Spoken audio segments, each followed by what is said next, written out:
bought a whole lot of different things because I had a, hey, I almost died. I shouldn't, you know, I should get the things that I wanted to get and stop putting things off. So yeah, I overspent and bought a bunch of stuff, and they've been slowly trickling in. So I did get my City Salem palette. I am so delighted. I'm so delighted. I was born and raised in Massachusetts, so Salem, Massachusetts was a place where I used to skip school and bunk off and go hang out in Salem instead.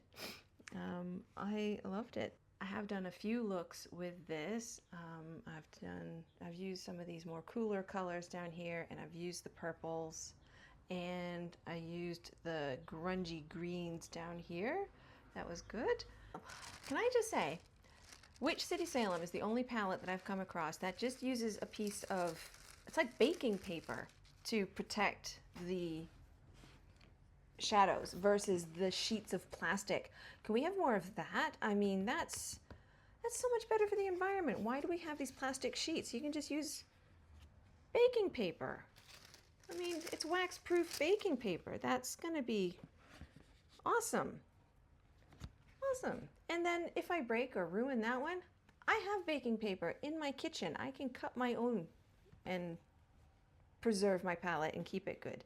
What do I start with? I think I shall start with, and what I always start with, and I have no glasses, so I can't read any of the fonts. Excuse me. Spirits and Spells. I seem to start with this color all the time when I do my looks. I like this one very, very much. Very, very much. I like that one. So I just got a big fluffy brush. I'm just gonna put that all over the eyes.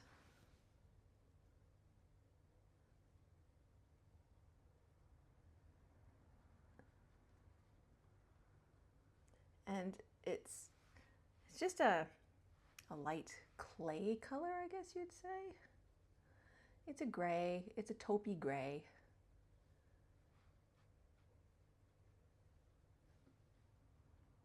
It's not too plum.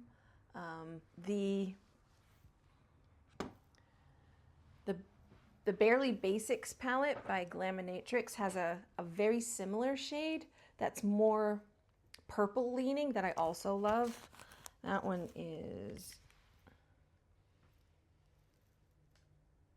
Like. I think it says Like. That one. So it's just a little bit warmer.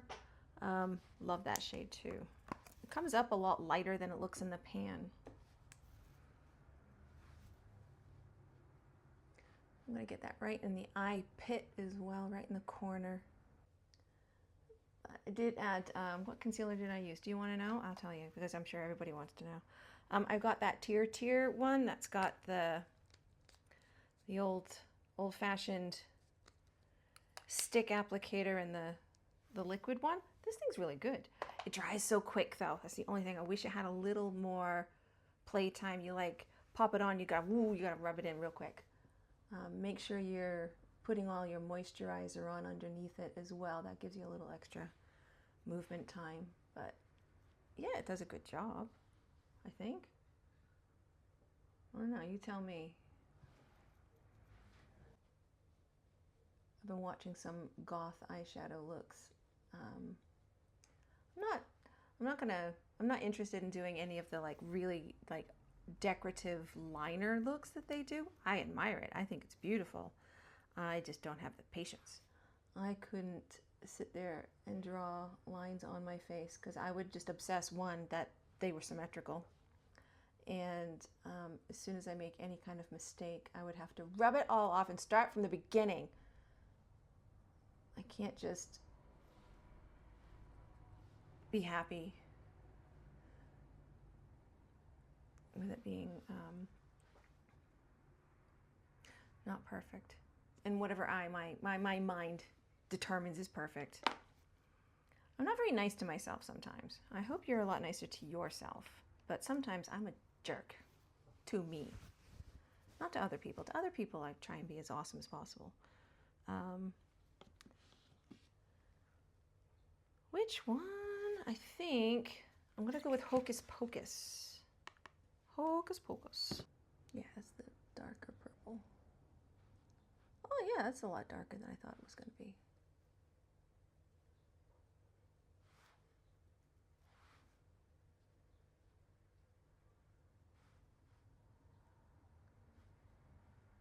A little fallout, but that's probably user error because I didn't tap it off or anything. I will now. I think I'm going to pop that in the inner corner as well.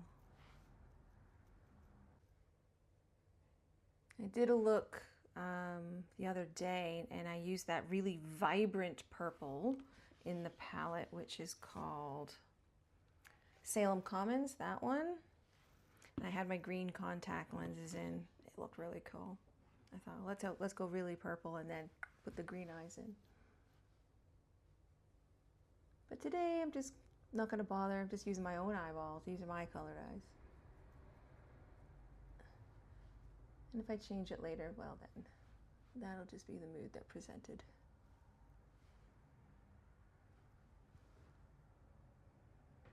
Oh, got too much fallout.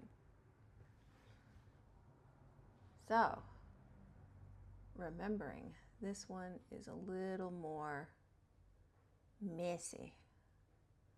I don't remember having that with the other colors. This is the first one, that Hocus Pocus. This is the first one I'm having a drama with. All right, I think I kind of fixed it, but I'm going to go in with some of the shimmers, and I think I'm going to go in with Howlin' Halloween, and I'm going to try and just put that on, on the edge of the purples. And in the center, I'll use Old Burying Point.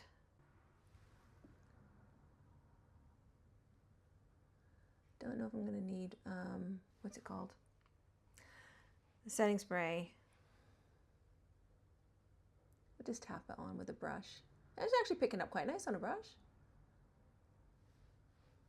Yeah, that's all right. Then on the inside.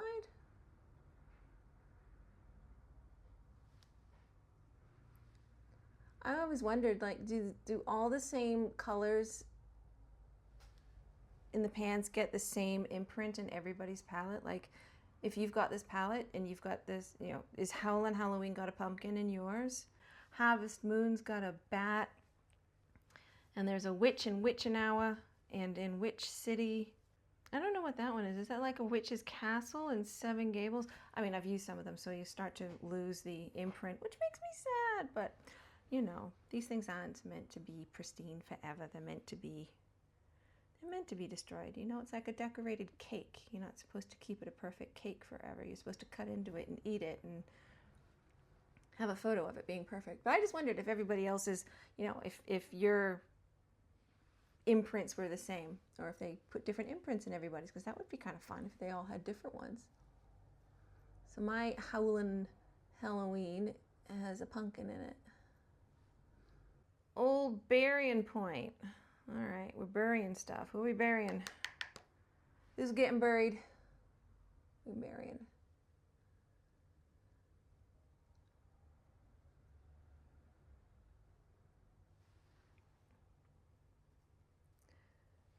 I keep waiting for the comment to come through. It's like, your accent's weird. My accent is weird. My accent is very strange. And it is inconsistent. And I can explain why. Like I said, grew up in Massachusetts, but I emigrated to the UK when I was 23. And then I spent 15 years in Scotland, because my husband's from Scotland. And then 15 years in Australia. I've worked primarily customer service jobs. So being a foreigner in a foreign land, like if you're in America, you hear somebody with a foreign accent, most people would just be like, hey, where are you from? It's a very friendly conversation to have. And I've had to have that conversation several times a day for 30 years. I left the US in 1995. It's 30 years. My wedding anniversary is next week, by the way. So, been married for 30 years. So, to be effective in some of my customer service jobs, I had to hide my accent. So I would fake a Scots accent. And I got away with it 80% of the time. Some of them are like, the Glaswegians can spot a fake a mile off. They were a lot better at it. But yeah, I would just fake a British accent to not have that conversation as often.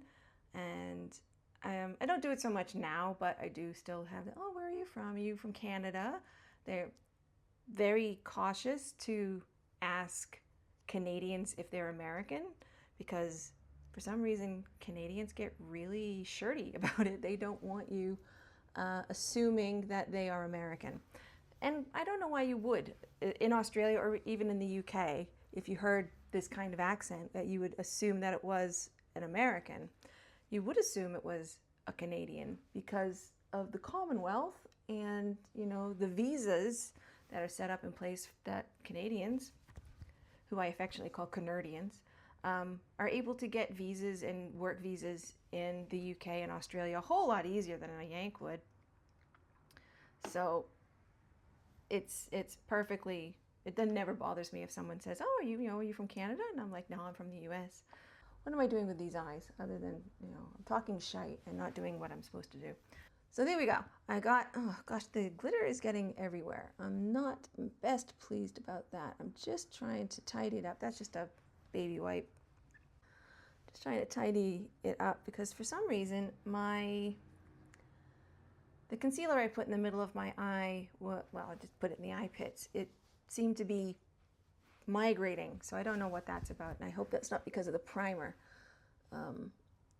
That burying one is very sparkly and spready. It's gotten up into my eyebrows. It's probably user error. I probably used too much. That one, I didn't need to touch it hardly at all before I got a lot of payoff. Let's just line this a little bit on the outer bit. Oh, sorry, I just grabbed one of those like little stamping brushes. Gotta get into that. I have my eye comes down and I'm just developing a wrinkle, just a crease right there. And sometimes eyeshadow doesn't want to stick in there because it being on the outer edge, it's also where, tears can come out, so it'll wash away. So sometimes I don't even bother putting something in there. Robert Welsh just did was it a short? I think it was just a short that he did, explaining how he did a straight line of eyeliner.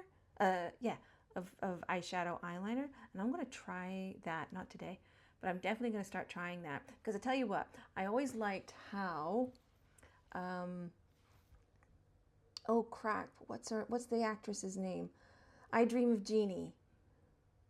Barbara Eden. Thank you, brain, for not hijacking that. She, as Jeannie, had a distinct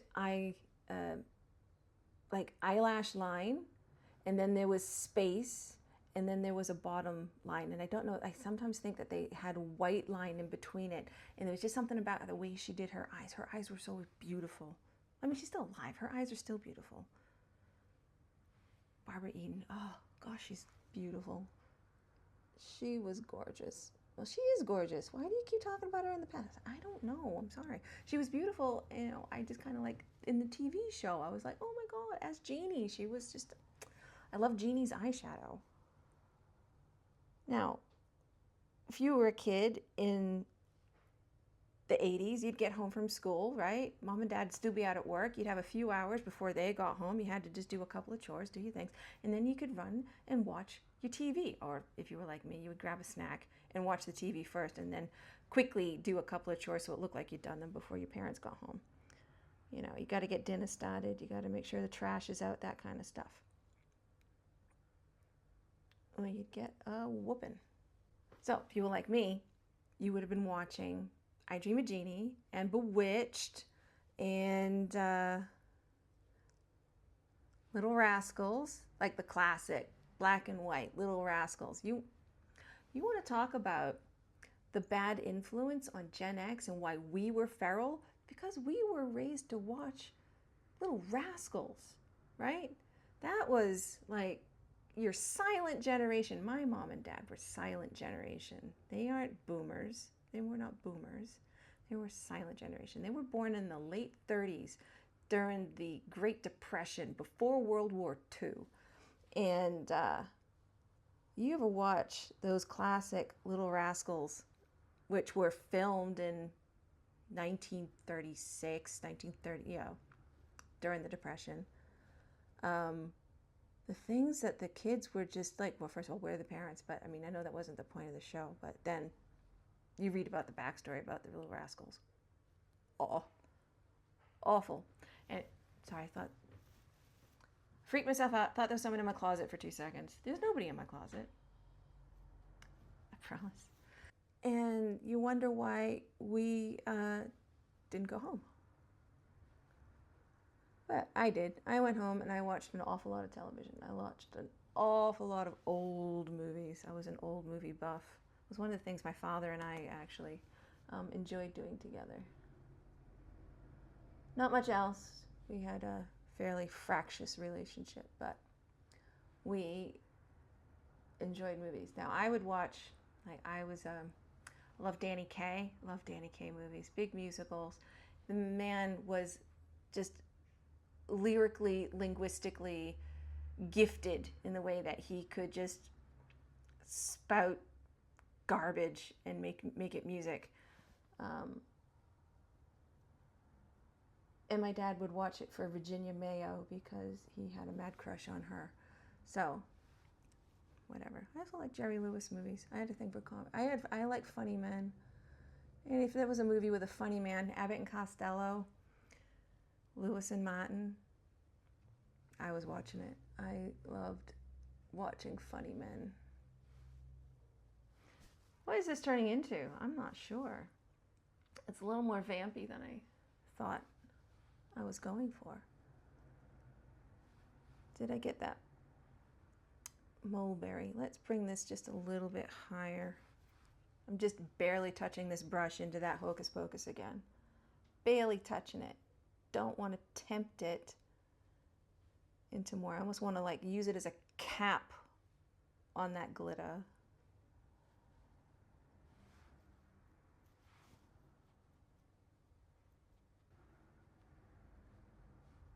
No. Keep blending, keep blending. This is a dark color. This is amazing. I'm starting to feel like Alice Cooper. And that's a good thing. I almost feel like I need the green contacts again. Oh my gosh, look at that. What is happening? How have I talked for almost 20 minutes? I never kissed the Blarney Stone, I swear.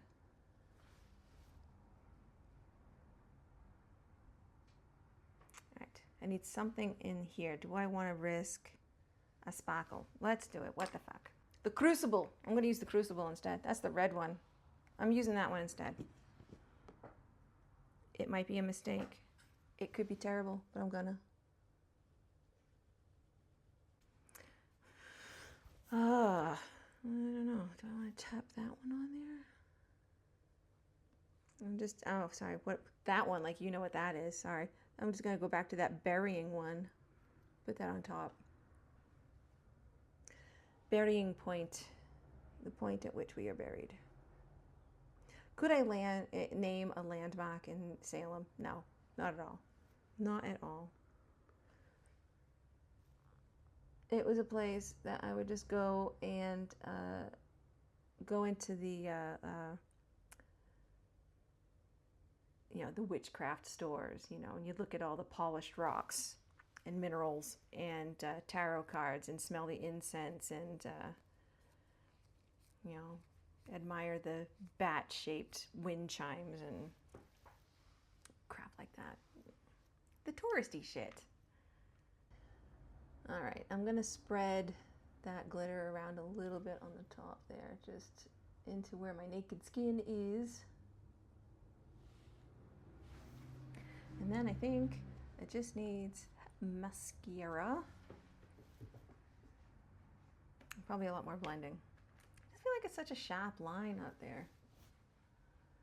I don't want to blend it too much because it pulls pink. I mean, you can almost, I don't know if you can see this, like the fringe of pink. So as you're blending it, the color's less that intense purple.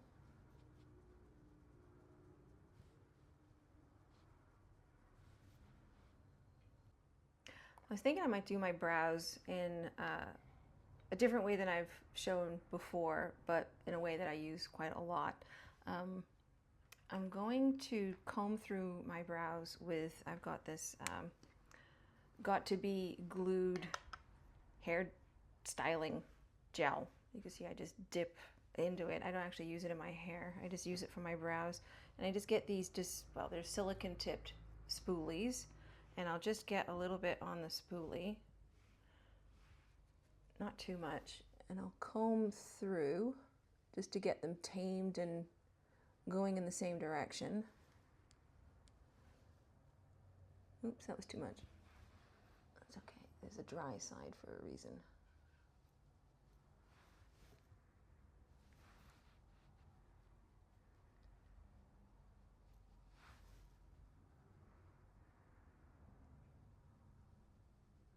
You know, I don't use this for my hair, and I had it and I thought, well, it's meant to tame hair. It does fine for eyebrows. And while it's still a bit sticky, I will take an eyeshadow that I like and tap that into my brow. And today I quite like, in this City Salem palette, I like this pale color, this Witchcraft. So I'll usually use a gray of some sort because I want to try and have gray eyebrows. And I just kind of brush it through. And the fact that it's ever so slightly purple will mix in with the look.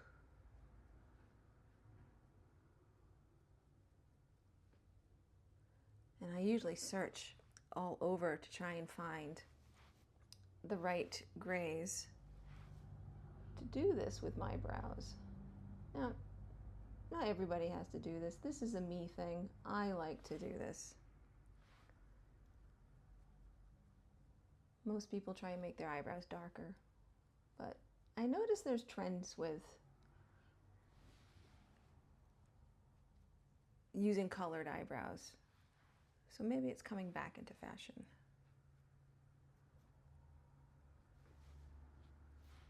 Tap that in.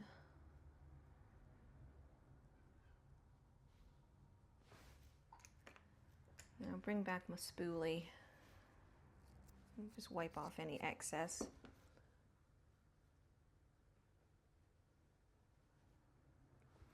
And I don't particularly need it to have, you know, a super defined shape.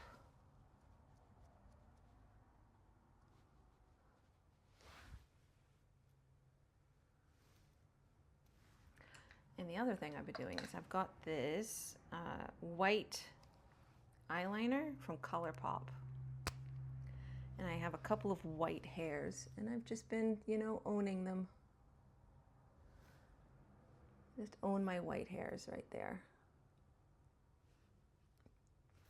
And if they get any friends later, then they can get highlighted as well. I don't know, do I want one here too?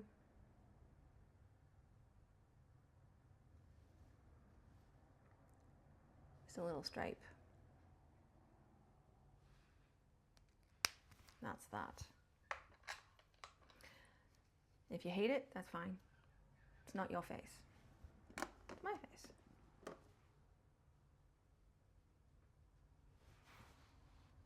It makes them almost barely there brows. So when the got to be stuff fully dries, it'll change color again. So I just put a little Rare Beauty blush on in Truth, and I did put the liquid version on my lips, but I then realized I bought the Nomad lipsticks as well. I got the trio for the Witch City Salem, and I should use that instead. So I'm gonna wipe this off. When I first got them, I opened them and I swatched the gold, Witching Hour. So the gold one is Witching Hour. They're very pretty, look. You get this marbling effect on them and they're great. This one was my least favorite. You could cosplay as Data from Star Trek Next Generation with this lipstick. This is a glitter catastrophe. You put that on and your whole face is going to be covered in gold sparkle. Yeah, that was shocking. And then I got this one, which is the In Devil's Book. That's a more pinky one, and it's very pretty. But the one I haven't actually tried yet, because I've mentioned before, if things don't work out the way I expect them to, I get mad at them, and I don't want to talk to them for a while. So when I got this one, the tip was damaged because it had somehow gotten bashed into the lid. And I didn't do it because it came that way. And then when I rolled it all the way up, I noticed, I don't know if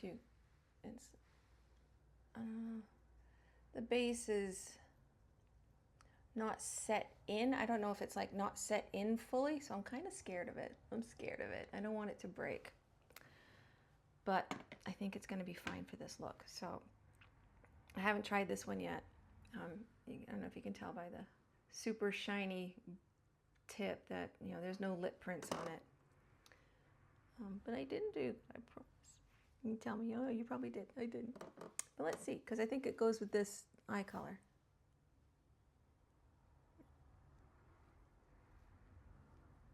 Oh, it's a lot more sheer than I thought.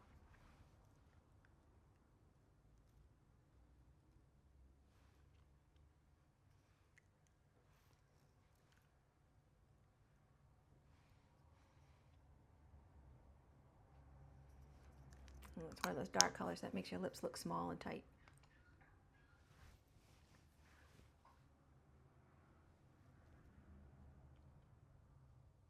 No, what if I add the pink in the middle? I'm not touching the gold. I'm not touching it. Nope, go. See, I touched it. You are cursed. Nope, that's the same one. Devil's Book. I actually really like this one. More the hot pink. I don't own any hot pinks. Let's just stick that in the center.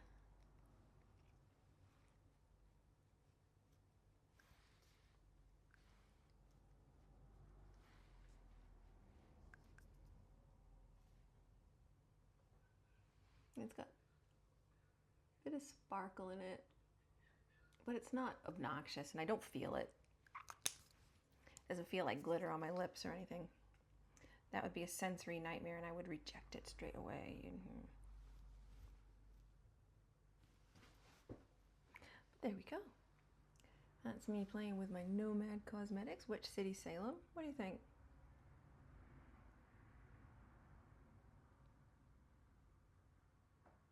I think the eyebrows are okay. It's dried now, so you see they're a little bit darker when they dry. And the color matches my gray hair a lot better. I like it. I'd certainly go grocery shopping like this. My name's Livy. Thank you so much for hanging out with me. I really appreciate your time, and I hope to see you again. I will be definitely trying some of these other new palettes that I've gotten, and you know, keep youthful, keep lively, keep in the moment. Don't let anybody tell you you're too young to have gray hair or that you're too old to wear bright eye colors. I hope to see you again. Bye now.